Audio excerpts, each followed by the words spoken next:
feel bad that girls don't understand how much they be asking for. God, dude, she was flirting with the 40-year-old guy that came to check the dishwasher. He's there all the time. I'm like, dude, he's being professional, and I think you're creeping him out. And I'm just. What's wrong with her? Is she like obese or a transsexual girl? I forget. She's pansexual and obese. She's standing a little bit too close to me while I had my lipstick on last night. Can you give me some space, please? Are you sniffing me or something? Bro, please back up. Oh my god, Nush, the things I deal with for $17.25. Dude, he's just coming in for 5 seconds to check the dishwasher. Leave him alone. I'm putting shit in the freezer, minding my business. Cause that dude's too old for you, bro. Jesus Christ, dude. Nush, the rare experiences you see there in 4.5 hours. This dude was being creepy as fuck. He didn't want to leave, asking for bread. Dude, if we don't have it, we don't have it. Goodbye. Standing there. Bread? Was it a specific type of bread? Yeah, fucking bro sitting there for a multigrain loaf. Like, dude, we bake them twice every morning. There's no more. It's like they want you to summon it for them. Dude, this is not fucking hot. Damn, I got glass. Yeah, I cooked. I got my toothpaste.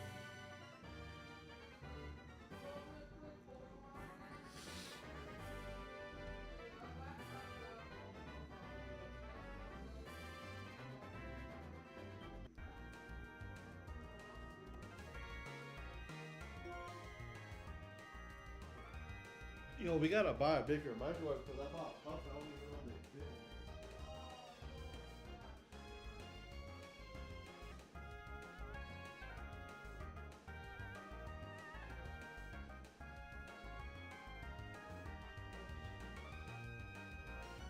They look nice, don't they? Do they look nice? No, 16 ounces. These are microwave safe? I would not put this in the microwave. 16 ounces. No. That's a no.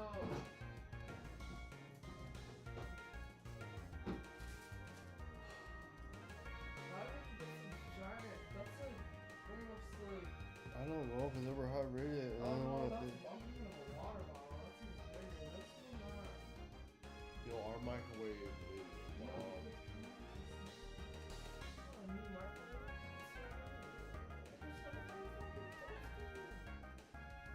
Yes, you are Mr. Moneybags. Dude, where's my, I don't be depositing shit. Broke out all these receipts in the car for cash. I ain't got shit, bro. I'm gonna get a direct deposit for my new job. Every Tuesday, Wednesday morning.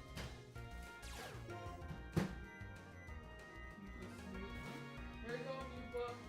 Aw, man, dude, I should've just picked up waffles too with the brown food.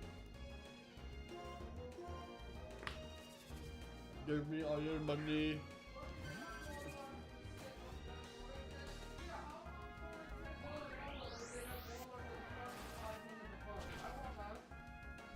I like that.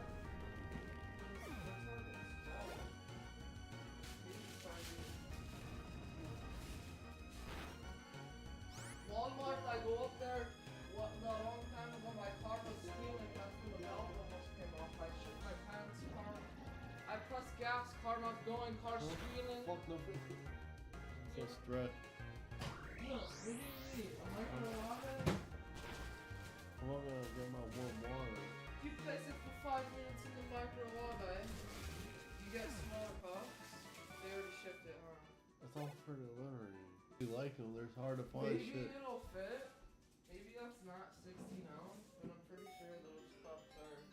That's like the average cup size that they sell. I'm not gonna lie. On a scale of 1 to 100, I despise this microwave. But I always said that. Does it remind you of grandma?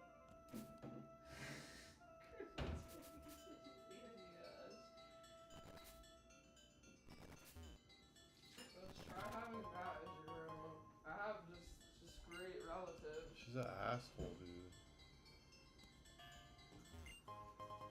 Most women are assholes. That's why they're fucking alone. I know Jeremy used to cry about having to pick us up because I was working a job at Jacko. But yeah, Laura can stay there for free and pickpocket the whole house and get money.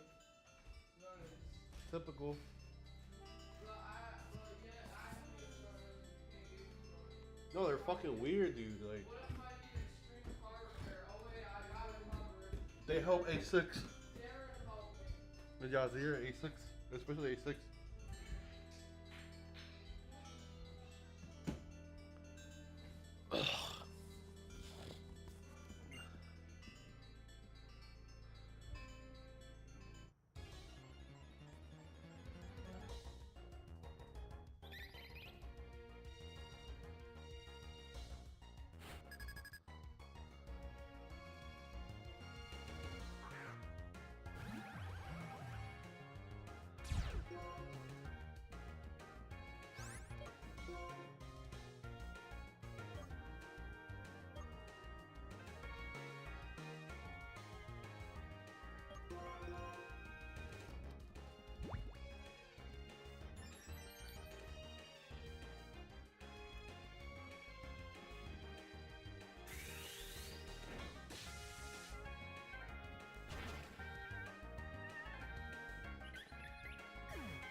Black American culture. When I say the word culture, by the way, I mean it in the actual definition. And the definition is the shared attitudes, behaviors, and values of a specific group of people. This isn't about race, it's a mindset that anyone can adopt, regardless of racial background. With that being said, I've seen this kind of behavior from a specific pattern of behavior, which is undoubtedly dysfunctional and not a productive way of showing up in society. And a lot of it is often born from struggle, limited resources, and sometimes a rejection of accountability. And the accountability aspect is important because when Black people are constantly boxed into a certain identity by the world, but especially by each other, it creates a mental and cultural trap, which is ironic because, that kind of makes me think about trap music and the fact that trap music is a thing. Because when you really think about the name, it sounds like the soundtrack for a lifestyle designed to keep you stuck, trapped in survival mode, trap music, trapped in dysfunction, and ultimately trapped in the lower levels of society. And often when a Black person within the community wants to grow, like they make a decision to actually grow or take a responsibility or move differently, they're met with pushback from their own people. They get told things like, you think you're better than us, or that's not how we do things. A lot of my Black folks, I'm sure y'all can relate to exactly what I'm talking about right now. Elevating beyond who you used to be becomes a problem, and sticking with what you know becomes the norm, even if it means staying stuck in pain or dysfunction down the line. And the question is, why is this accountability issue even a thing in the first place, specifically within parts of the Black community in America? Understanding this is not about making excuses, by the way, because we do have to acknowledge the subconscious effect of generations of instability and what it really does to people. When you grow up in environments where poverty is the norm, where instability is constant and neglect is a part of daily life, what happens is certain mindset start to form. You learn to cut corners because survival starts to feel more important than structure, and you begin to distrust institutions, which, to be fair, Black people in America have had valid reasons to distrust for a long time. You feel like the world around you has failed you, and that leads to behaviors rooted in avoidance, rebellion, and sometimes hopelessness. During the Jim Crow era, Black people were stripped of opportunity, education, protection, and dignity. Entire communities were locked out of wealth, building, and basic rights, and that creates a ripple effect. When generation after generation is forced to adapt just to survive, it plants the seed for behaviors rooted in survival over structure. So right now we're talking about the psychological and subconscious effect of what's happened in history, but even with all that context, okay, with all that being said, I want to make something very clear. At the end of the day, how you show up in public spaces, whether you dine and dash or not, isn't about slavery or Jim Crow. It's about personal accountability. Whether you're white, Black, Latino, Asian, purple, green, I don't care, blue. The truth is, people from all backgrounds are tired of ghetto culture. And like we touched on earlier, ghetto culture and Black culture are not the same thing. They've been falsely lumped together, especially by the entertainment industry, in order to sell an image, but they're not synonymous, and they are not the same thing. What's really happening is this: the bad behavior of a small group within a larger group is being tied to race, when in reality it's about culture, class, and choices. And as someone who's Black myself and has observed a lot of the mindsets that permeate within the Black community, I think the one thing that's holding a lot of us back is the victimhood mentality. A lot of us as kids, through the media, the people around us, and through politics, are taught that the world should feel sorry for us based on what's happened in history. And yes, I do believe in educating ourselves and others on what's happened in history, right? Because it's very important to know. But I don't believe in letting history hold you back from writing your current story. Because at the end of the day, if you really think about it, it doesn't make sense. But ain't no way our ancestors went through all that just for us to feel sorry for ourselves. It doesn't make any sense. I've never been a fan of any group of people looking at me and saying, poor you because of this and that. Not only do I not want your sympathy, but you can keep that because I don't need it. What I say is my battle scars don't define me. They're just a part of my story. Now let's lighten the load for a second and talk about a viral story that ties into everything we've been talking about. The Carnival cruises. I'm sure a lot of y'all have heard about this one. For my international viewers, Carnival is a popular American cruise line that operates out of Florida. It's known for being affordable and a fun time, minus the, drama, which we're gonna get into in a second, right? A few weeks ago, Carnival put up a message to their guests with a list of new rules. Things like no loud music on speakers, no smoking in restricted areas, and no weed on board. Pretty basic stuff if you ask me. Now there's a lot of backlash on social media about these new rules. Some people felt like Carnival was trying to push Black folks out as customers, especially since more and more Black people have been cruising in recent years. But let's be real, the backlash doesn't make no sense at all, okay? First of all, I'm generally confused as to why we'd assume those rules were automatically about us. Like if you hear no fighting, no weed, no indecent clothes, and your first thought is they must be talking about black people, that says more about what's been normalized in some of our spaces than it does about the company's intentions. Because when I read those rules, I didn't associate them with black folks at all. My first thought was, okay, looks like they're just trying to filter out the chaos. It sounded like a business setting a standard for the type of crowd they want, not a coded attack on race. So the fact that so many people, especially in black Twitter, did take offense kind of shows how deeply some of these behaviors have been tied to our image, even when they shouldn't be. And honestly, I really take offense to that, okay? Because the rules didn't mention race, they mentioned behavior. Carnival is a business, and like any business, they want to create a safe environment for everyone. I mean, there's kids on these cruises, there's families, people who are just trying to relax, okay? Calling that racism waters down what real racism actually looks like, if you ask me. The truth is, the people complaining the loudest were probably the ones who had no intention of following the rules in the first place. And honestly, you know what? I'm just getting to that point where I'm tired, because I'm just tired of a small group of loud, reckless individuals getting all this attention. And the rest of us just gotta get judged for the behavior of this very small group of black people in the black community. Like, I'm tired of being boxed into stereotypes I don't relate to or condone. I'm tired of having to feel like I gotta prove I'm not like that just to get basic respect. I'm tired of seeing the worst examples of us go viral and then get labeled as representation. That's not black culture, that's dysfunction, packaged and sold as entertainment, and we're done letting it speak for us. Personally, I don't have black fatigue. I have people who don't know how to act in public fatigue. I have no home training fatigue. And this is not about race, right? It's about how you show up in shared spaces with other human beings. Respecting others in that way, it's not hard, but somehow people still have not learned that. The saddest part about this whole black fatigue thing is that it's only gonna get worse on both sides. On one hand, we got the youth, like the YNs we talked about, running around playing stick-up men, acting like Tony Montana, catching felonies and bodies and pushing dysfunction like it's normal. A lot of these kids don't have father figures, no structure, no guidance. So the behavior continues and the tension keeps building. And then we have the small group of black folks who show up with no respect, no self-awareness, no discipline. They're gonna keep making it harder for the rest of us. And as that continues, unfortunately, more people outside of our community are gonna grow resentful. And the same thing is also gonna happen within the community. There's gonna be more assumptions, more stereotypes, more division, and I absolutely hate that for us. If there's one thing I really wanna say is, we have to start holding each other accountable for how we show up, period. Too many of us walk through life, period, avoiding real conversations about accountability because we don't want to ruffle feathers. But that's the very thing that's keeping us stuck. And this is especially relevant in the black community. Real accountability is what's going to create a safer environment, not just for us, but for our future kids as well. Because at the end of the day, we're all a part of the same society. And if we've gotten to a point where basic respect feels optional, we've already lost. At the end of the day, I just really hope that this kind of conversation opens the door for more conversations to be had about the things that are actually going on in the world in general. What's actually happening, why it's happening, and how we move forward. This is about calling out bad behavior. It's not about tearing each other down or division. It's about accountability, growth, and wanting better for all of us. If you made it this far, drop a little like on this video because I kept it real. If you're new here, my name is Blackie Speaks. Nice to meet ya. Digital handshake. Subscribe if you want to hear more from me. Appreciate you guys for watching this video, and I'm very curious to hear what you guys have to say about this entire conversation. Black fatigue, do you guys think it's a real thing? Also, do you guys think that, especially like all the black people watching this, I want to see what you guys have to say. Do y'all actually think that ghetto culture is connected to blackness? Because personally, I don't think it is. Before we get started, I want to let everyone know about this video sponsor.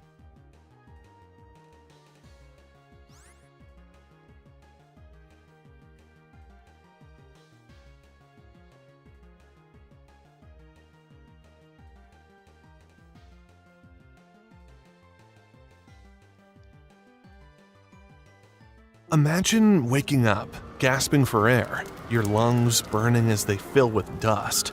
Your nose bleeds as you cough up mud. Outside, the sky has turned black at noon. You can't see your hand in front of your face. The air itself is choking you to death. This wasn't some apocalyptic movie. This was breakfast in America's heartland during the 1930s. Children suffocated in their beds. Livestock dropped dead in the fields. Millions fled their homes as the very earth beneath their feet took to the skies. The solution? Plant a forest over 1,000 miles long. Today, we're deep diving into America's most ambitious ecological project ever attempted, the Great Plains Shelter Belt, a massive wall of trees stretching from Canada to Texas that most people have never even heard of. The year is 1929. Wall Street has crashed, plunging the world into the Great Depression. But for Americans living in the heartland, an even more terrifying disaster was brewing. Look at these images. Apocalyptic dust storms so massive they blotted out the sun. Locals called them black blizzards, walls of dirt reaching 10,000 feet high and traveling at 60 miles per hour. One storm in 1934 was so powerful it carried 12 million tons of dust all the way to the East Coast. The Statue of Liberty disappeared behind a cloud of prairie soil. Ships 300 miles out at sea reported dust settling on their decks.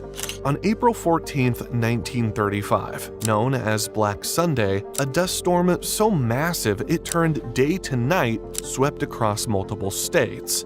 But what caused this environmental catastrophe? Humans did. After World War I, farmers across America embraced mechanized farming. New tractors and plows let them tear up millions of acres of native grassland that had previously been untouched. Between 1925 and 1930 alone, over 5 million new acres were plowed under. For centuries, this prairie had evolved to withstand drought. Its complex root systems held the soil in place, but once farmers stripped away this natural protection and exposed the topsoil, they effectively created a ticking time bomb. When severe drought hit in 1931, that bomb exploded. By 1934, an estimated 35 million acres of farmland were completely destroyed, with another 125 million acres rapidly losing topsoil. That's an area roughly 3/4 the size of Texas turned to wasteland. The human toll was staggering. Thousands died from dust pneumonia. Approximately 2.5 million people fled the region in what became America's largest environmental migration. This included migrants from across the Plains states, not just the Dust Bowl core. Entire communities simply disappeared. The United States was facing an existential threat. Could anything stop it? When Franklin D. Roosevelt took office in 1933, he inherited not just an economic crisis, but an environmental one. His response was the New Deal, a sweeping set of programs designed to rebuild America. But as the dust storms worsened, more drastic measures were needed. That's when a revolutionary idea emerged. What if America built a giant wall to stop the winds? Not of concrete or steel, but of trees. The plan was called the Prairie States Forestry Project, later known as the Great Plains Shelter Belt. It would become one of the most ambitious environmental engineering projects in history. The concept was simple but audacious. Plant an enormous forest spanning the entire Great Plains from North Dakota to Texas, creating a living wall of trees designed to break the wind and hold the soil in place. But could it actually work? Shelter belts weren't a new concept. Farmers had used rows of trees as windbreaks for thousands of years. A moderate shelter belt, just 25 feet tall, can reduce wind speeds for up to 500 feet behind it, cutting erosion dramatically. What was unprecedented was the scale. No one had ever attempted a coordinated tree planting project spanning multiple states. Many experts were skeptical. The Great Plains were dry, with harsh winters and scorching summers. Critics argued the trees wouldn't survive. Roosevelt ignored them. In July 1934, he officially authorized the project, with planning beginning earlier that summer. The project was initially envisioned with a potential cost of up to $100 million, equivalent to about $2.2 billion today. The operation began on March 18, 1935, when the first tree, an Austrian pine, was planted near Mangum, Oklahoma. What followed was a mobilization effort unlike anything before it. The government sent the Civilian Conservation Corps (CCC), a New Deal program employing young men in conservation projects, the Works Progress Administration (WPA), and the U.S. Forest Service to coordinate the effort. Thousands of unemployed Americans suddenly had jobs during the country's worst economic crisis. Workers received 30 cents an hour, equivalent to about $6 today. For many families, this income was the difference between survival and starvation. The logistics were staggering. Tree nurseries had to be established throughout the region to grow millions of seedlings.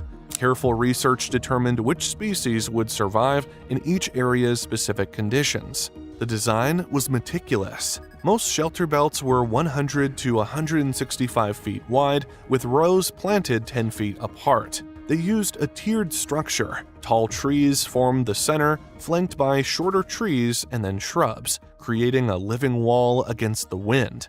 The Federal Soil Conservation Service, founded in 1935, worked alongside the shelter belt to promote better land management. Congress extended the program through the Norris-Doxey Farm Forestry Act in 1937. By 1942, when the project wound down, as resources shifted toward World War II, workers had planted an astonishing 220 million trees across 18,600 miles of shelter belts. The tree belts weren't a single unbroken forest, but a mosaic of strategically placed shelter belts on participating farms. The wall was approximately 100 miles wide and stretched for 1,150 miles. The final price tag, just $14 million, less than 15% of the initial projection. But the true test would be whether these trees could survive the harsh Great Plains environment and whether they'd actually stop the dust storms. As the trees grew, something remarkable happened. The dust storms began to subside. The shelter belts reduced wind velocity by up to 80% in protected areas. Soil erosion dropped dramatically as the trees blocked wind and their roots held soil in place. Farmland that had been rendered useless began producing crops again. By 1939, improved weather and conservation efforts helped end the worst dust storms. Studies showed that protected fields increased crop yields by 12 to 15%. The trees also created habitat for wildlife and birds, which helped control pest populations naturally. What's fascinating is how quickly these benefits appeared. The young trees, even before reaching maturity, began changing the microclimate around them. They increased humidity by trapping moisture that would otherwise evaporate. This created a virtuous cycle. More moisture led to healthier soil, which supported more vegetation, which trapped more moisture. These living walls did something no concrete structure could. They improved the environment while protecting it. As one farmer from North Dakota put it in 1939, "These trees saved my family's farm. Last year's winds would have taken what little topsoil I had left." Perhaps most impressively, shelter belts reduced energy costs for nearby homes by 20 to 40% by blocking winter winds, a crucial benefit during the economic hardship of the Depression.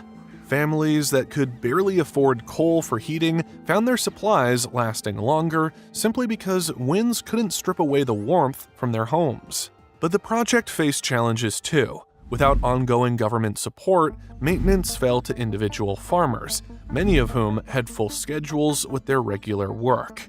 Tree survival dropped to approximately 70%, short of the 80% target, even before the program ended in 1942. Invasive plants constantly threatened the shelter belts. Everything from small weeds to competing trees encroached on the space, and without constant attention, they could overwhelm and kill the shelter belt trees. Water competition became a serious issue as well. In some areas, the shelter belts competed with crops for limited groundwater, creating a difficult choice for farmers: protect their fields from wind or ensure they had enough water. Some trees even shaded cropland, preventing proper sunlight from reaching food crops. By 1954, a government survey found alarming deterioration. About 30% of shelter belts had serious damage from livestock, while 45% were choked with dense sod and weed growth. And as farming technology advanced through the 1960s, the massive mechanical equipment required wider turning areas. Many farmers saw the trees as obstacles to progress. By the 1970s, many farmers had begun uprooting sections to make room for more farmable land. Others simply stopped maintaining them. What had once been continuous protective barriers became sporadic groups of trees that were often seen as eyesores rather than assets. So what remains today? A 2010 mapping project through the National Agroforestry Center in Nebraska found that about 79% of the original sites in that state still existed, though many were in partial condition or disrepair. A more comprehensive study in 2016 revealed the complex legacy across Nebraska. In 11 counties throughout the Northeast, Panhandle, and Central regions, between 101 and 521 original shelter belts remained intact. But 16 other countries maintained only 5 to 20 shelter belts, while many counties had none left at all. This patchwork survival tells a story of changing priorities and circumstances.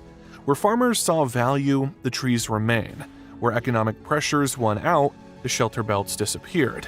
Yet the project's legacy extends far beyond what physically survives. Every year, the Natural Resource Conservation Service, along with state forestry agencies and local conservation districts, plants over 20 million trees in the Great Plains and distributes another 4 to 6 million seedlings to farmers. Many of today's farmers, having witnessed climate extremes firsthand, are voluntarily rebuilding what their predecessors dismantled. The shelter belt was a pioneering example of agroforestry, integrating trees into farms to improve resilience. More importantly, the shelter belt project demonstrated that humans could not only destroy ecosystems, but restore them on a massive scale.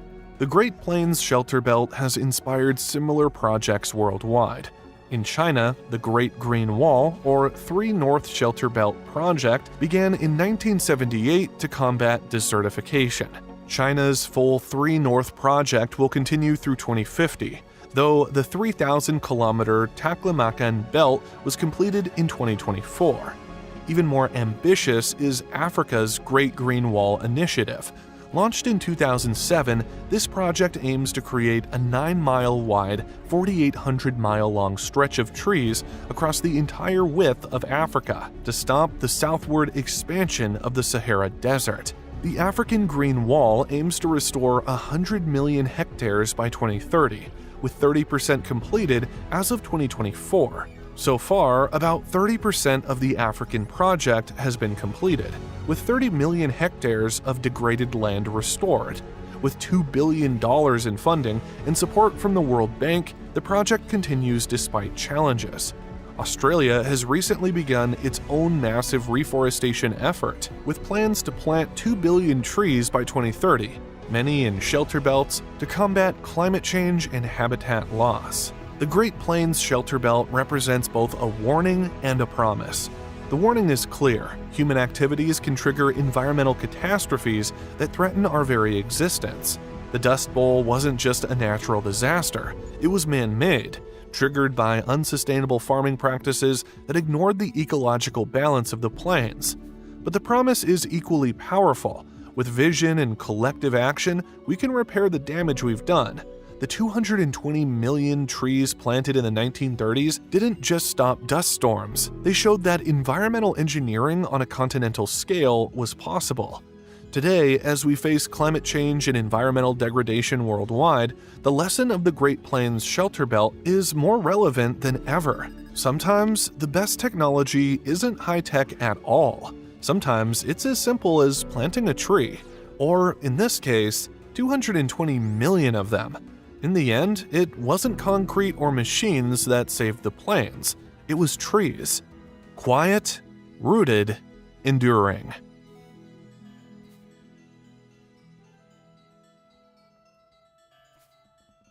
This is a map of where you, me, and all the 7.8 billion other humans on the planet currently live. It shows 2 totally different and separate realities experienced on our planet. the inhabited, populated world made up of cities and settlements of people where nearly all of us watching this video live in, and where nearly everyone you've ever met or heard of exists in. And then there's the rural, underpopulated frontiers that are still largely devoid and empty of any of us. This picture tells a million different stories, but the one I want to focus on for this video are straight lines. There are only 2 locations on this map where the settled world and the empty world are nearly perfectly divided by a straight, almost human-looking designed border. The first is here within the African continent, and it's obvious why it exists. To the south of the line is the African Sahel, a semi-arid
Mohsin has a rare genetic disease which is gradually destroying his body. He was born with it because his mother and father are first cousins.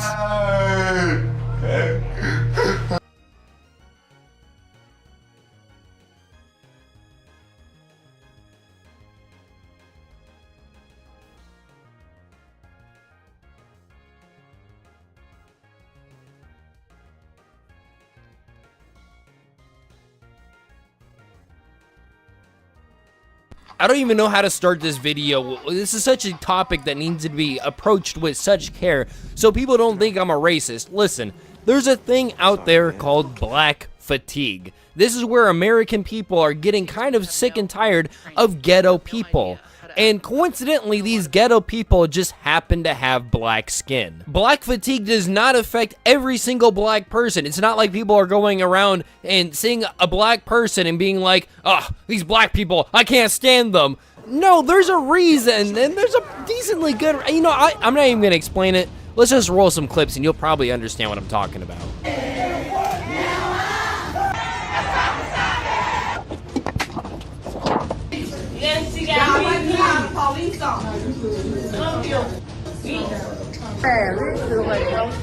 Oh, I better back it up. Whoa! Obviously, it turns into a 2v4. Oh, let's go down a little bit.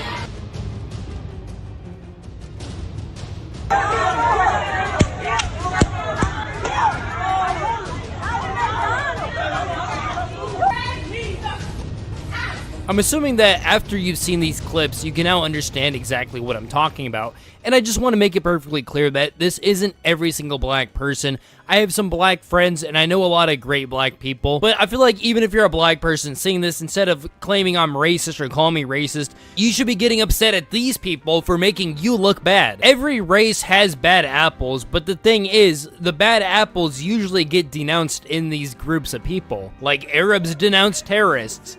White people denounce, you know, those trailer trash cousin fuckers. But for some reason, when it comes to black people, some of them make up excuses as to why the others should be able to rob stores. And it's excuses that the people that are robbing the stores didn't even have in their mind while they're robbing the stores. Like, people are like, oh, no, they're robbing the stores because either they're starving or, you know, due to systematic oppression of but then the people robbing the stores are like, man, shit, I need to get me that Louis Vuitton bag. I need to get me that iPhone. Shit, I don't want to pay for that. Because black fatigue is real. I think society as a whole is there. We are just so unbelievably fed up with the ghetto ratchet behavior, entitlement, the victimhood, that they want to praise this woman. Did I just hear a white woman say that white people are going through black fatigue? Yeah, that doesn't make any freaking sense. For those of you who don't know, recently a lot of people have been making videos talking about white people going through black fatigue. Black fatigue is real.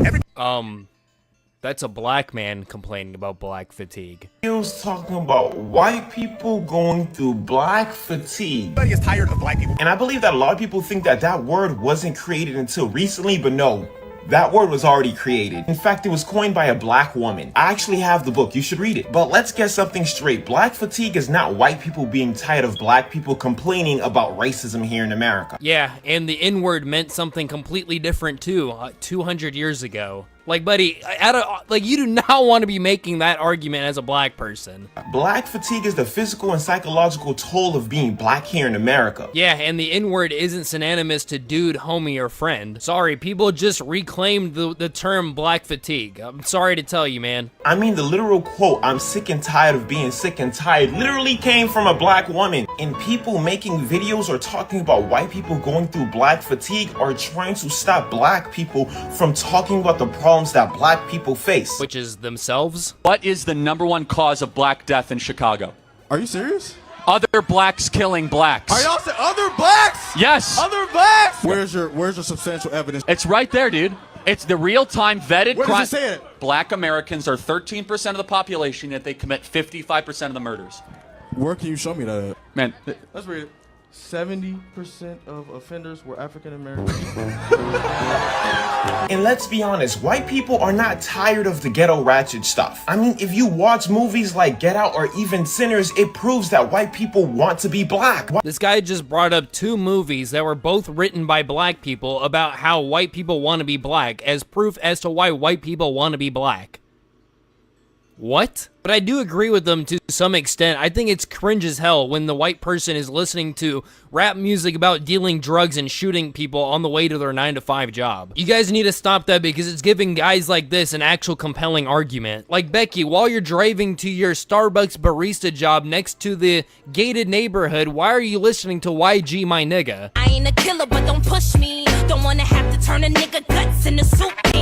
People are so infatuated with black people that there's actually a real word for that, and it's called negrophilia. Actually, it's called being a wigger. As in somebody who makes wigs, of course. It basically means the fetishizing of black people. We see this. As in somebody who makes wigs, of course. It basically means the fetishizing of black people. We see this through music. A real word for that, and it's called negrophilia. Actually, it's called being a wigger. As in somebody who makes wigs, of course. It basically means the fetishizing of black people. We see this through music, sports, even art. So no, white people are not going through black fatigue. I disagree with them on the sports. Playing basketball isn't a black trait. Like, just because you play sports and are good at sports doesn't mean, like, that makes you black or makes you want to be black. But I do agree with the art and music. There is a lot of musicians that have copied black artists and just got away with it. But what does that actually have to do with black fatigue? Like, I feel like this guy doesn't actually know what black fatigue is. Like, Eminem and Elvis Presley doesn't mean black people get to go around, you know, making gangs, dealing drugs, and stealing shit. And just because some white people enjoy the artistic value of black culture doesn't mean that they value the other part of black culture, which involves that stuff. Like, you can't be like, oh man, I enjoy rap music, so I can't criticize these black people robbing a Nike outlet. Where does that, how does that make sense? Like, what does black artistic culture have to do with crime statistics and black people being annoying out in public? When do I become a threat? Well, if we consult the charts here, it looks about age 5 to 14. Out of 100,000 black people aged 5 to 14, about 5 of them are murderers. Can you believe that? Now, a lot of people just try to make it like, oh man, these people are born this way, you know, this skin color is just like evil, like the symbiote from Spider-Man or something. The moment they turn black, they just become these evil people. And it's like, no, the skin color isn't the one that's causing them to do this. It's cultural factors. They didn't have proper parents, dad's either in jail or just gone, mother's on drugs, something like that, and they don't have proper parents teaching them, hey, this is right and this is wrong. So then their child ends up like this. Good. I was born to stay in the hood. Are you gonna stay in the hood for the rest of your life? I might. How you gonna make money? The government gonna take care of me. All I gotta do is have 8 kids and I'm Gucci. Do you know how much food stamps I can get with 8 kids? The hood is the land of opportunity. I can get a chopped cheese, Chinese food, and Don Julio on the same block. Yo. That's just not funny, bro. We got this little nigga NBA young boy maxing and you think that's funny. Like, the child didn't pay for that. I didn't charge him for it. What you talking about? The thing in his hand, I didn't charge him for it. No, you gotta come back. He gotta come back here and pay for it, or you gotta come back. No, he gotta pay for it. No, yeah, yeah, no. Give me, no, give me, yeah, no, give me. Ma'am, your line was, sorry about that, sir. Son, please give the man his merchandise back. No, give me that. Yeah, no, give me that. Give me that. I'm gonna call the police right now. Okay, yeah, okay. Give me that. Give me now. This was literally the perfect time to teach your child not to steal. Instead, you taught your child the exact opposite, and then when your child goes to jail, oh my god, no, he was such a sweet child, please, no, he ain't done nothing wrong. Yeah, they're gonna end up like this, grabbing people by the throat, because this is what they learn at home. This is either what they learn at home, or this is what they learn at in the streets, and they go to the streets because they have nothing going on at home. I've just never seen a white, Mexican, Asian, Native American, Middle Eastern child grab a grown man by its throat, screaming at him. Gotta feed him. You gotta stop, and you gotta feed him. Because one thing about me, when I'm hungry, he gonna make sure you eat. You gotta eat. I don't give a fuck if this guy is just TikTok rage baiting by actually paying for the food and making it look like he just grabbed it off the shelves to feed himself and his family. This is so bad for your child's brain, even if it's faked. Your children are too young to understand what money is, trading money for food. They just think, oh, I'm just getting food, and this area is the place where I need to eat. So they're just gonna grow up to grab shit off the shelves and eat anyways, even if you faked it. You're gonna have to go put effort into your child, into having them unlearn this kind of behavior. And it's not all black people that defend their people's actions. Some of them actually are starting to turn on them. I carry around a Glock. You think it's for white people? No, I carry that bitch around for my own kind. Do you want to know why? Because some white guy ain't gonna look at a 6 foot fucking 200 plus pound black dude with dreads and think, huh, he got some nice shoes on.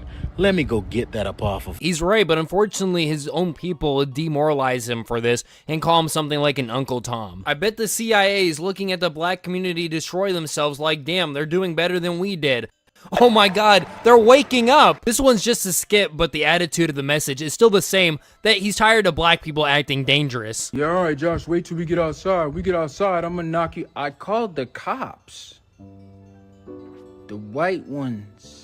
I'm so glad that black people are coming out and speaking about this issue in their own community, because if you tried pointing this out as a non-black person, you're just automatically labeled a racist and forgotten about. Like, your argument just isn't even, like, people just tune it out. But when a black person talks about it, it's actually listened to. Don't touch us, don't touch us, ma'am, don't touch us. Don't touch us, ma'am, don't touch me, my kids.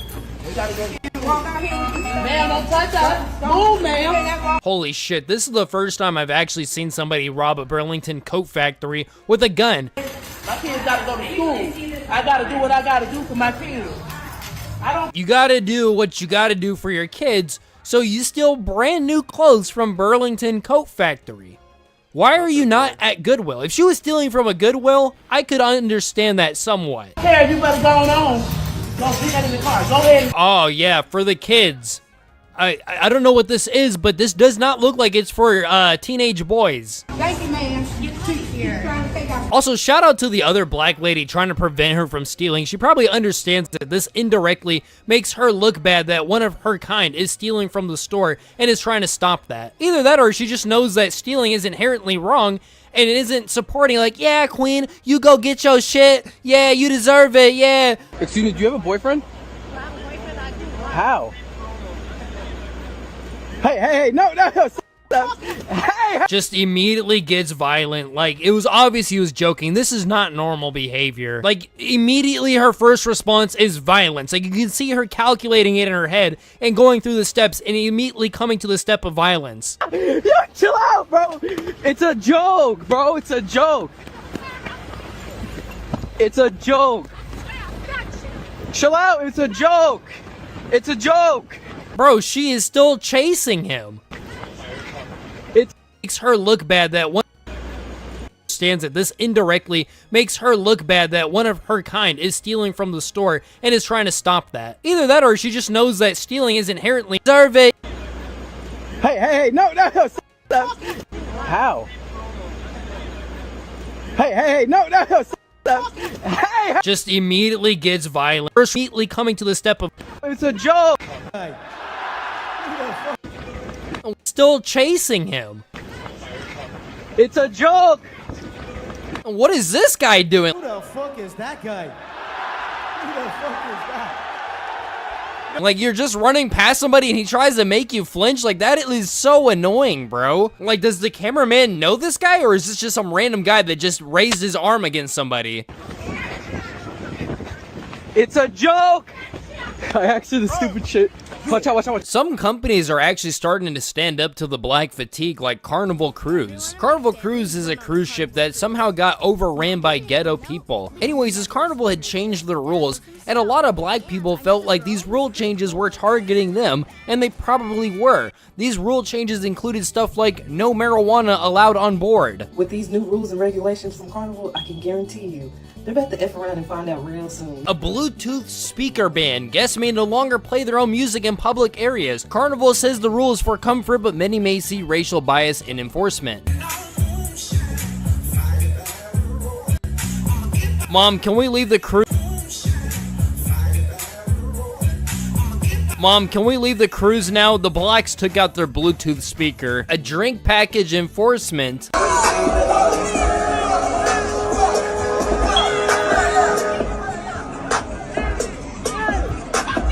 Reduced music genre options. Though not officially banned, hip-hop and rap appear to be quietly removed from many ships' playlists. DJs also reportedly decline guest requests now. Energizer does not take any requests. Do not approach Energizer. Dancing is highly suggested. And it seems like the normal black people from many ships' playlist, DJs any requests. Do not approach Energizer. Dancing is highly suggested. And it seems like the normal black people actually saw this kind of coming. They sick of y'all. And before y'all get on here talking about some, oh, they racist, they hate black people. No, they hate niggas. That's what they hate. I hate them too. Carnival was built to be the fun ship, not a rowdy ship, not the lit turn up crew, the club. The fightings, like the behaviors, like I don't understand it. Cause when you saying turn, I'm thinking about the ghetto-ness, the rowdy people. And then of course there was the people who acted like this was an attack on their culture, which in all fairness, it technically is, because your culture fucking sucks. Carnival does not have to worry about me. They do not have to worry about me. We got the message loud and clear. We are not your demographic anymore. Yeah, honey, you're not fooling anybody with the soft piano music in the background. Like, you can't have soft piano music in the background and then show this. Whoa, star! Back up, my man. Back up. It's going down. Let's do an update. Let's see how Carnival Cruise Line is doing now that they've allegedly, implemented these new rules. Because there was a lot of people in the comments saying, I can't wait to cruise Carnival now. Black fatigue. Let me show y'all a video I seen from somebody who's currently on Carnival Cruise Line right now. No, just stop. He's done. Move. No, he needs to stop. He needs to stop. Remove him. Wow, so now that ghetto black people no longer board the boat, you are finally able to see the one white guy that was misbehaving. Congratulations. Why do these people do this? Like, instead of taking accountability, yes, black people, black, and at least he wasn't resisting arrest and went out with his dignity. White people will call Carnival Cruise ghetto, but then call this a good time. For decades, the internet has enabled all the content you could possibly dream of to be accessible at a fingertip. Streaming is now everywhere. Any movie or TV show you want to watch is there. And yet, just as we're saturated with streaming content everywhere, piracy is now back and becoming normal again. Because people are starting to realize that modern streaming is a scam, and millions of people are just simply tuning out. And despite the ads and the price hikes, the studios are still losing billions. Because we are going into a new golden age of piracy. But this wave of piracy is simply a wider symptom that the internet as a whole is dying. The same greedy decisions that are killing streaming are also undermining the entire internet as a whole, and possibly the rest of the economy. And now, as we see governments restricting 18+ content, requiring users to do facial scans and upload their physical IDs to gatekeep the internet, trying to literally block VPNs as we speak, it's clear we're in for a new age of piracy. But how did this all start, and where did this come from? Let's start with streaming. People used to think it was the future, but the state of it today makes you nostalgic for the past. When you compare the modern state of streaming to what we used to have, it's night and day. Back when Netflix was the only show in town, it was insanely cheap compared to cable. For just $8 a month, you had access to Netflix's entire catalogue. While Netflix didn't make their own shows, you still got far more value for money. These were the days before every Hollywood studio had segregated its backlog for its own platform. Pretty much anything you could imagine was on Netflix, available instantly. Compare that to today and you start to get a sense of just how messed up the streaming landscape has become. So let's see how it all stacks up in reality today. For the mainstream platforms, you've got Netflix, Amazon Prime, Hulu, HBO Max, and Disney+, Paramount+, Apple TV, and finally So let's see how it all stacks up in reality today. For the mainstream platforms, you've got Netflix, Amazon Prime, Hulu, HBO Max, and Disney+, Paramount+, Apple TV, and finally Peacock. We're already looking at over $100 a month, or $1,236 a year, and this is all for no improvement in service. All that gets you is the same level of ad-free access you would have had for $8 just a decade ago. Sure, you'd probably get more content paying $100 a month today than you would have gotten 10 years ago, but you just can't deny how insanely expensive it's getting for normal people, as we all thought we were escaping cable prices, but now we're paying even more. But we're hardly done here. If you're into documentaries, you might want CuriosityStream, which is another $5 a month. If you like anime, then Crunchyroll is another $8 a month minimum. And oftentimes, this is still with the ad-supported subscription tier. Often it's not even cheaper, it's just the old price they used to charge before they hiked it up. Some platforms like Amazon just force the adverts into their existing service, or charging their customers $3 extra a month to remove them. Yet the entire reason to often have these services is to not deal with constant ads anymore, and going back is seemingly a non-negotiable. It's why an estimated 25% of Prime Video's young adult users cancelled their subscription entirely when it was introduced. Plus, if you have any other subscriptions, like a Spotify subscription, ChatGPT subscription, even a subscription for your car, you'll end up just forking out hundreds of dollars a month very easily. And so when the obvious alternative to much of this stuff is always going to be free, you can see why so many people have been willing just to say no to the nonsense, as millions of people have now been recently cancelling their subscriptions, and if things continue to get worse, this process will only accelerate. But before we get into the pirate ships threatening to sink the entire industry, we need to understand how we even got here in the first place. You see, the Hollywood of today is completely different to what it used to be. You have this image of a small set of studio executives and CEOs controlling the whole industry and taking the profits. While most of that's still true, they aren't working for themselves anymore. The past 2 decades have seen a process called financialization decimate Hollywood, as described in the book Derivative Media: How Wall Street Devours Culture. You see, the studios don't even own themselves anymore. They've often sold out to private equity, and here's how it works. Say you've got a struggling movie studio like MGM in 2004. They had been one of the biggest studios in Hollywood, but despite their rich catalogue of IPs and characters like James Bond and Spider-Man, the 90s and 2000s had not been kind to them. them. Now saddled with debt from trying to stay relevant, the studio was looking for a way out, and this is where private equity comes along. They see what's called a distressed asset, and they have just the right tool to make profit from it, a leverage buyout. Using borrowed money, billions of it in this case, a few equity firms could take over a company like MGM and pay off the previous debts with even more borrowed cash. Often a larger competitor will then join the buyout so that the private equity firms can use them as a platform to extract even more profit. In MGM's case, the equity firms were joined by some of the other studios like Sony, eager to get their hands on MGM's licenses. MGM meanwhile took on a further $3.7 billion in debt to try and make this deal, nearly twice as much as the equity firms paid off when they bought it. Now the standard play is often to strip the assets and just move on. This is how private equity makes money from distressed assets. In MGM's case, Sony took the valuable characters, the catalogue of movies, and any other content which was potentially profitable,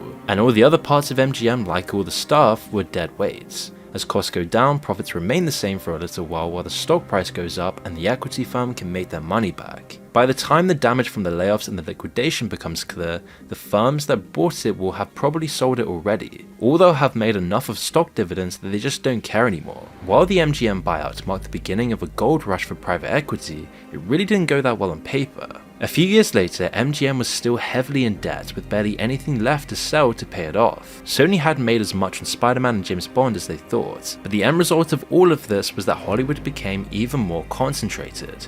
MGM ceased to exist as it got traded from one equity firm to another, each one trying to extract the last bit of value from its corpse. Their characters and IP got swallowed up into Sony, backed by private equity. Hollywood then constricted even more and sold out to private equity once again. And we've seen how this process eventually unfolded with MGM, as the entire company got stripped and thrown away like a total car. The next 2 decades saw the same song and dance play out over and over again. In the same year, JP Morgan and some other firms bought out AMC. Cinemark was sold out to Madison Dearborn Partners. And in 2006, a group of investors led by the world's largest asset manager Blackstone bought out the Nielsen Company, which is a massive Hollywood audience data firm. Hulu then went a year later, as well as 2006, a group of investors led by the world's largest asset manager Blackstone bought out the Nielsen Company, which is a massive Hollywood audience data firm. Hulu then went a year later, as well as Univision not long afterwards. DreamWorks was then bought up in 2008 by private equity, Miramax in 2010, and in 2012, one of Hollywood's largest talent agencies, WME, was brought out by the private equity firm Silver Lake. A year later, they then struck again, buying out another agency called IMG. And they were 2 of the 4 big ones. Some of IMG's clients included Taylor Swift and Justin Timberlake. And so in the space of 1 year, one private equity firm took control of a huge part of the industry. So why has no one ever heard about any of this? You think people would be interested in learning how just a few firms bought one of the biggest industries in the world. The whole of Hollywood has been bought out. And yet this was buried in the press, especially in the press that covers Hollywood. The Hollywood Reporter, Variety, Rolling Stone, IndieWire, and most other major entertainment news companies are owned by Penske Media Group. This is a conglomerate that was made to hoover up all the news companies and put them under one roof. And you can guess who's been bankrolling the operation. Private equity firms have put hundreds of millions into it. Each time these companies change hands, the firm that ends up owning them tries to extract as much profit as possible. So they cut costs, which means laying off the staff. While the stock price might go up for a time and the firm might end up getting richer, the actual company they're buying ceases to function properly. And it's really hard to overstate the effect this has had on TV shows and movies as a whole. It explains why every movie just seems to flop nowadays. This is exactly why it's so hard to trust the media anymore, because our news and media is almost entirely owned by the same handful of private equity groups, which is why you should check out ground.news/moon, as Ground News gathers stories from over 50,000 sources around the world every single day. So instead of falling into algorithmic echo chambers, you can compare how the left, right and centre are covering the exact same story. For example, let's take a look at this story about how the UK just rolled out one of the strictest online age verification laws in the world, requiring platforms like Reddit and X to implement age verification barriers to comply. With Ground News, we can see this story is being covered by 130 different sources, 19 of which are left-leaning, 15 are right, and 39 are in the center, with a biased distribution of 26% left, 53% center, and 21% right. We can then compare all the headlines and do a biased comparison of all the stories, where we can see that left-wing sources are framing this law as threatening the open internet, whereas right-wing sources are saying saying these laws don't go far enough. You can even click each original source directly and compare these headlines for yourself, instead of just an algorithm telling you what to think. And with their ownership of sources feature, it's clear the majority of outlets are owned by media conglomerates, with only 18% coming from independent news sources. I like looking at this as it's easy to identify the financial interests shaping the news and confirm that the source I'm reading is free from outside control. And it works perfectly with their blind spot feed that gathers roughly 20 stories a day ignored by the media on the left and right. So make sure to check them out today at ground.news/moon to get 40% off unlimited access this month. Equity firms looking to cut costs have cut wages, media writer producer pay fell by 23% amidst a decade of buyouts, and actor pay and screenwriter pay dropped by similar levels as well. These stripped down, Skeleton Crew studios can't output quality content at the same speed or quality. It's why we don't see things like Breaking Bad anymore. Breaking Bad, a 5-season masterpiece, came out across 2008 to 2013. This was just before the buyouts really took their effect, as pretty much every year like clockwork they made a new series of one of the best shows of all time, which is something that's completely unheard of for a show of its size today. In fact, we today just see flop after flop in movies and TV. Nowadays, you'd be lucky if your favourite show was half as good and had a new series come out every 2 years. Meanwhile, the studios and their private equity puppet masters have done everything they could to reduce costs in other ways by bypassing the writers and actors entirely. One way you might have noticed is their obsession with cranking out more reality TV. It fills out a streaming services library while costing far less to make. Private equity firms have coordinated on this because each one has exactly the same goal: reduce costs, increase shareholder profits. They operate on a short-term basis so that they can sell the stock, or just sell it to the next private equity firm in a couple of years if they overstretch what they already bought. This way, there's never actually any long-term thinking or passion behind any project today, not even in the media reporting on any of these films. The entire industry has been sold out completely. However, the most important thing here is that the only way they compete with each other now is through the hoarding and use of intellectual property, those IPs and content sources that keep people on your streaming platform rather than the competitors. And this is where the industry is today, solely focused on the IP wars rather than anything else. And unfortunately, that seems to be the future of the entire industry. Here's why. Today, studio executives all generally agree that you need around 200 million subscribers to keep a major streaming platform alive and well. This takes an insane amount of money to get enough content and keep people subscribed. Netflix spent around $17 billion on content in 2024 alone. They can afford it as by far the largest and most profitable streaming platform around. In fact, only 3 studios have this many subscribers: Amazon, Netflix, and Disney when you combine their 2 platforms. For the others, it's just a completely different story. There just isn't enough to go around, with every studio trying to take their own slice of the pie, and the smaller ones are taking a heavy financial beating. According to the New York Times, in 2023, Paramount lost $1.6 billion in streaming, Comcast lost $2.7 billion, and even Disney lost $2.6 billion despite their massive size. And so how are they dealing with these catastrophic losses, and all the losses happening in the box offices right now for these companies? Well, private equity has dealt with this in their usual short-sighted way by squeezing every last drop out of their subscriber base. Not thinking long term, not thinking about customer satisfaction, and not thinking about future great movie making. Just short-term decisions to sell the stock. To do this, they've raised prices as high as they dare, and they've added adverts with extra charges to remove them. The end result is similar to shrinkflation. You get less than before for even higher prices, completely ruining all customer satisfaction. One of the worst things you can do in business, but this can't go on forever. As we zoom out, we'll see that for once, this greed could actually be punished, and finally the consequences of these short-term actions will hit these companies even harder. The shrinkflation comparison reveals why. The classic example for this is a chocolate bar. The big candy companies like Cadbury have steadily shrunk the product while keeping the price the same or even increasing the price. Most people don't really have a choice when it comes to things like cheap chocolates, so they can get away with it as long as their competitors do the same. But unfortunately for movie studios and their private equity overlords, people actually do have a real choice when it comes to streaming platforms. Through all this cost cutting, penny pinching, and terrible business practices, private equity forgets that people have an entirely free option if they ever get sick of the major streaming platforms. And of course, we're in no way endorsing piracy here, but this is just an inevitable economic consequence of offering a bad service. As we zoom out to the wider industry surrounding digital content, we'll see this in full effect. Valve are the kings of digital content distribution thanks to the long-lasting dominance of Steam. Games are an industry industry that encourages piracy like no other, especially now that you're probably going to be downloading them whether you follow the law or not. Meanwhile, Steam has remained on top for years now, despite other companies like Tencent through Epic Games throwing billions and billions at trying to unseat them. Despite how many new games they give away, despite how easy pirating is, people just prefer to use Steam. Gabe Newell, the CEO of Valve, is often quoted when it comes to piracy. What's Valve's take on piracy? Piracy to us, so we don't really worry about piracy. You know, when we think, when you look at the top 10 issues on our list at any given point in time, piracy is almost never, something that's on that list. And the reason that we think that we don't have issues with piracy is that there's misconceptions in the industry about what piracy is, right?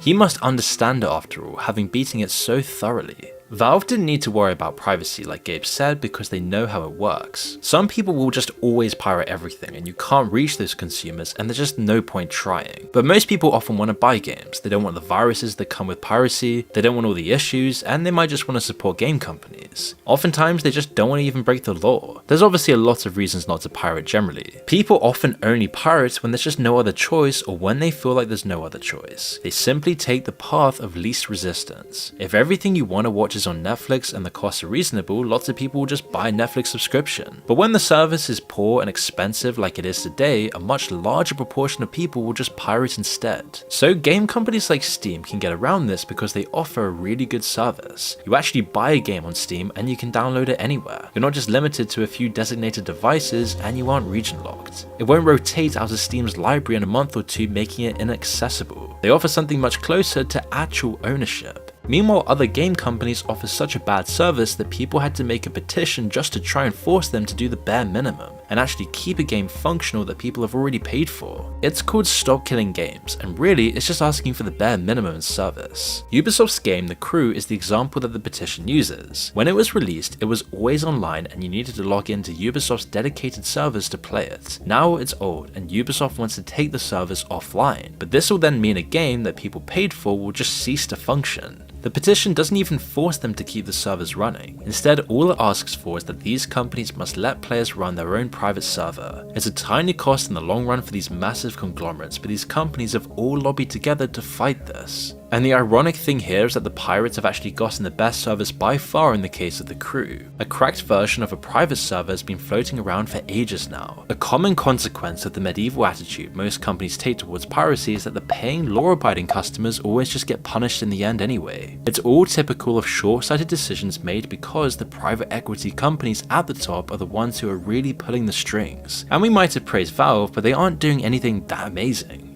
They're just not buying into the same business model that everyone else seems to be following right now. But maybe that is amazing though, just considering how every other company seems to shoot itself in the foot. It's all the result of a classic expand and squeeze model that startups have been using for years. Uber's a great example. First, they took in as much investor capital as they could, expanding their service to the world while losing billions just to grow larger. Then when they had a large enough market share, they switched to squeeze model. That's when the higher surge pricing came in, the lower pay for drivers, simply just a poorer service for more money. And people couldn't go back to what they used to have as it was already too late and they'd gotten too used to the service. Spotify actually did the same thing. They even used piracy to their advantage. At first, lots of their catalog was downloaded off of sites like Napster. They skirted the law and took control of the market before the big labels could organize themselves, offering a better service that beats the pirates. Later, to keep their position, they made a deal with the big labels. They sold out the artists in favor of hedge funds and private equity, and it would end up making both of them far richer at the expense of the people actually making most of the music. Now, Spotify's just another arm of private equity interests that already own the music industry. It was only their absolute dominance over the market that forced the labels to actually work together and accept their place. Otherwise, every major music label would have its own version of Spotify, just like we have with movie and TV streaming platforms. And you can actually tell they're all owned by private equity now just based on their decisions. You might be tired of hearing them by now because they fit the exact same pattern we've seen over and over again. Spotify even recently moved to squeeze costs by reducing royalties even more for small artists. Now, because of their arbitrary decision, each track now needs at least 1,000 streams a year to make any money at all. It runs alongside their constant pressure on free users. Now you can't even choose which specific songs to listen to if you don't have a premium account. And there's even more adverts constantly interrupting the music. Meanwhile, Daniel Ek, the CEO, has invested $700 million of these profits into AI military companies. And you can bet if Netflix had taken more of the market, the big movie studios might have struck a similar deal. But instead, we got the splintered, unstable ecosystem we have today. Which brings us to the final chapter of our journey down the corporate rabbit hole. And as we zoom out to the wider internet, it's all been decimated by these same corporate tactics. Social media companies pushed forward by their investors have done everything they can to sanitize online discussion and make it suitable for advertisers. Meanwhile, the actual content has been degraded by corporate shit-sighted thinking and is now far worse. Want to know the release date of the next season of The Boys? This hypothetical article might tell you. But first, you'll get the legally mandated cookie message. This is here because of efforts to regulate corporate data theft. And good luck finding the reject all button if there even is one. Now they're trying to hide it as much as they legally can. Then there's the anti-ad blocker message next. Either you comply or you try to bypass it some other way. Yet again, the people following the rules get invasive adverts. The people who find a way to get around them to read in peace. Then you finally get the actual article. But because the massive private equity conglomerate fired most of the writers, it would mostly be rushed out insane drivel about a show rather than the actual question the headline asks, and will either pander to the film or diss the film based on its narrative and the investors' preferences running the entire industry, which just makes the dead internet theory true in an entirely different way. As bots get more common and start writing all of these articles for these private equity firms, there won't even be any real human opinion here. And the more bots there are commenting and posting on all of the slop, the worse it will get and the harder it will become to find real information, made by actual humans, making the internet even creepier and more controlled than we see today. Each inconvenience for the consumer is because of a greedy decision solely to get short-term profits and sell a company. And these short-sighted policies are really infecting everything. But because of this, it might actually help the streaming situation, as this might actually be the one sector where there will always be an alternative to the corporate route. If it gets worse and worse, there will always be a pressure release valve as we see today. And yet these companies still wonder why piracy is massively increasing today. And if they make it even worse for the consumer, more and more people will just leave and this whole corporate ecosystem could collapse under its own weight, as too many short-term decisions end up being catastrophic. But unfortunately, this just isn't the same for other industries. We already talked about shrinkflation and chocolate bars, but other products and services have similar problems. Take cars for example, private equity is all over the manufacturers. They're the ones pushing for things like a subscription cost for heated seats. And we're not actually joking, this was a real idea pushed by BMW. Just £10 a month in the UK would unlock this feature, which they'd already added to the car. It's simply a completely transparent attempt to squeeze even more money